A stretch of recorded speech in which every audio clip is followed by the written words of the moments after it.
Sebutin gua satu film atau series superhero wanita yang bagus. Satu aja. Catwoman, hancur. The Marvels, kagak jelas. Bird of Prey, kurang. She-Hulk, sampah. Black Widow, sakit mata gua nonton. Madam Web, boykot. Coba kalian sebutin satu aja. Paling yang bisa mendekati level mediocre atau bagusnya itu mentok, yaitu Wonder Woman. Kalau enggak Captain Marvel. Itu pun bagusnya rata-rata bos gitu ya, nggak bagus-bagus amat. Nah, di bulan ini kebetulan ada superhero wanita yang baru rilis di bioskop. Judulnya apa? Supergirl. Dan kita bakal bahas apakah film ini bagus dewa ataukah seperti film-film superhero wanita sebelumnya gitu, alias sampah dan biasa aja. Mari kita bahas.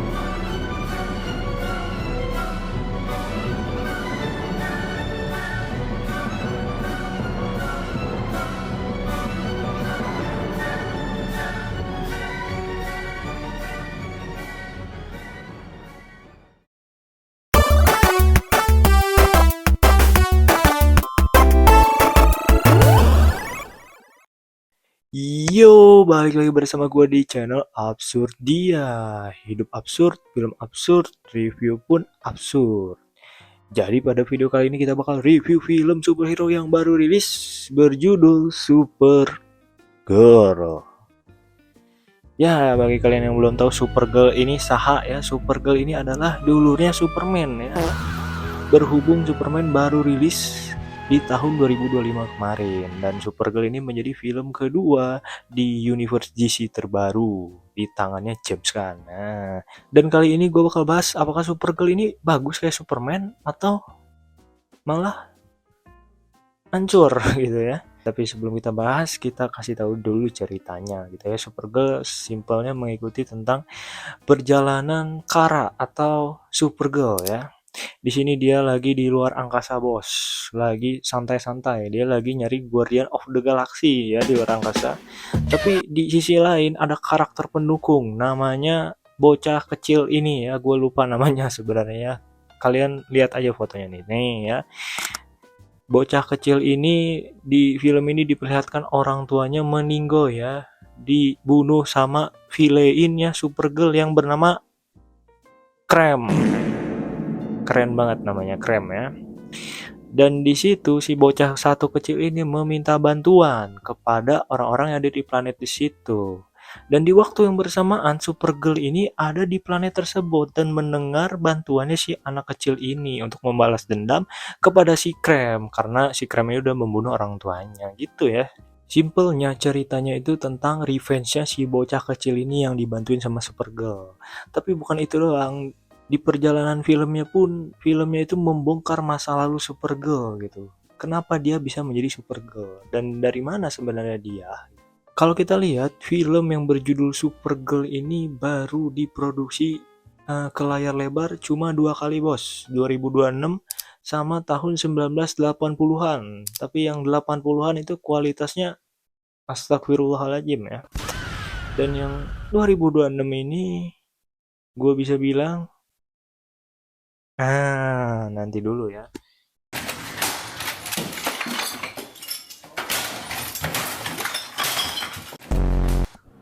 Ya, kita bakal langsung saja kasih tahu Supergirl ini bagus atau tidak. Film Supergirl menurut gua kurang.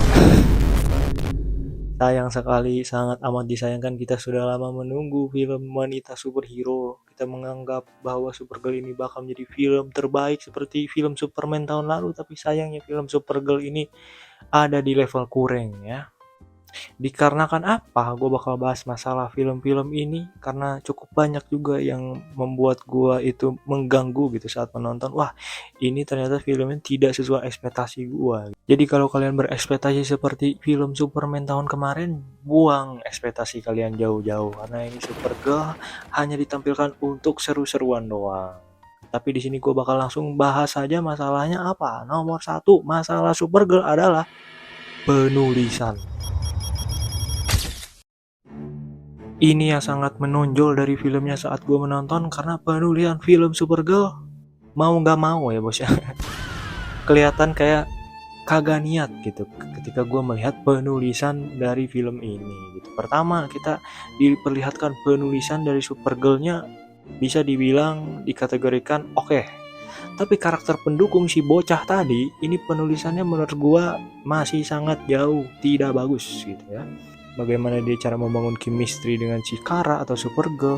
Terus si bocah ini yang tingkah lakunya menyebalkan, tapi filmnya ini tidak memberi ruang untuk kita mengerti atau paham sepenuhnya gitu. Kita tahu dia orang tuanya meninggal, tapi rasa dari karakter si bocah ini tidak sampai ke penonton gitu. Yang ada cuma kesal-kesalnya doang ya kan. Bagaimana film ini membangun karakter si bocah tadi dengan dinamika atau chemistry-nya dengan si Supergirl itu terasa terburu-buru gitu. Padahal itu momen pentingnya gitu ya. Padahal itu adalah elemen atau penonjolan yang bisa berpotensi kuat gitu di film Supergirl. Tapi nyatanya filmnya cuma menampilkan seadanya tanpa memperdalam lagi chemistry antara mereka.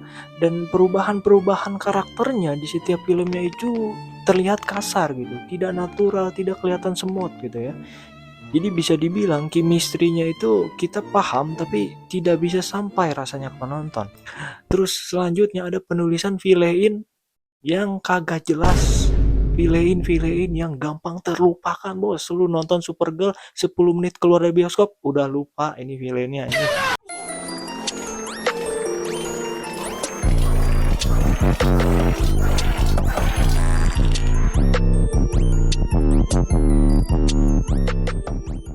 Aduh, kebelet Namanya villainnya Krem. Tapi film ini menuliskan villain Krem ini kagak jelas cok anjir. Mulai dari motifnya yang template banget gitu. Terus bagaimana kita mengingat villain yang menyeramkan gitu ya, seperti Lex Luthor walaupun dia tidak beraksi tapi dia pakai otak. Tapi itu memorable gitu dari sisi menyeramkannya. Kita juga tahu gitu konteks karakternya. Tapi kalau si Krem Oh my ini villain-villain god. sampah bisa dibilang. Motivasi si Krem-Krem ini tipis banget gitu. Pendalaman karakternya juga aduh kosong bos gitu ya. Dia cuma ditampilkan untuk jahat-jahatan doang. Kalau kita lihat villain-villain yang bagus kayak Killmonger, Thanos, Green Goblin, bagaimana filmnya itu membangun villain atau karakter tersebut itu sangat-sangat bagus gitu. Diberi konteks, diberi ketika dia momen sendiri, diberi motif yang kuat. Tapi di film Supergirl ini yang namanya Krem cuma dikasih seadanya doang. Yang penting ada tapi kagak diperdalam gitu villainnya. Dan ini yang paling parah gitu, masalah penulisan mulai dari penulisan cerita, penulisan karakter, penulisan villain itu ngebuat ceritanya menjadi kurang gitu ya.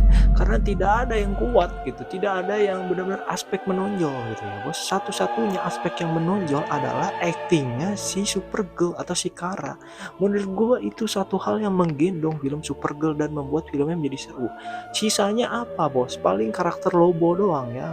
Tapi karakter Lobo pun cuma ditampilkan untuk ya seru-seruan gitu. Pada akhirnya ya sisanya selain itu kurang semua bos. Penulisannya membuat ceritanya menjadi tipis gitu ya. Tidak ada pendalaman yang kuat dari segala aspek. Jadi pada akhirnya film Supergirl ini ditampilkan hanya untuk seru-seruan doang gitu. Dan masalah lain yang gue temukan ini sangat-sangat menonjol ketika di akhir film itu adalah visual dan CGI-nya bos. Di akhir-akhir film ada CGI yang menurut gue kayak kasar gitu. Untuk skala besar seperti Supergirl ini menurut gue diberi CGI aduh agak kasar gitu. Agak mengganggu mata gue ya bos ya. Apalagi ada momen fight di akhir terus ditambahin slow-mo ditambahin lagu yang kurang cocok. Gue lupa judul lagunya tapi nanti gue bakal tampilin di video ini pas di editing. Menurut gue penempatan lagunya kagak cocok dengan slow-mo tersebut ya. Ibaratnya lu nonton Venom The Last Dance, perpisahan si Tom Hardy dengan visi Venom tapi dikasih lagu Maroon 5.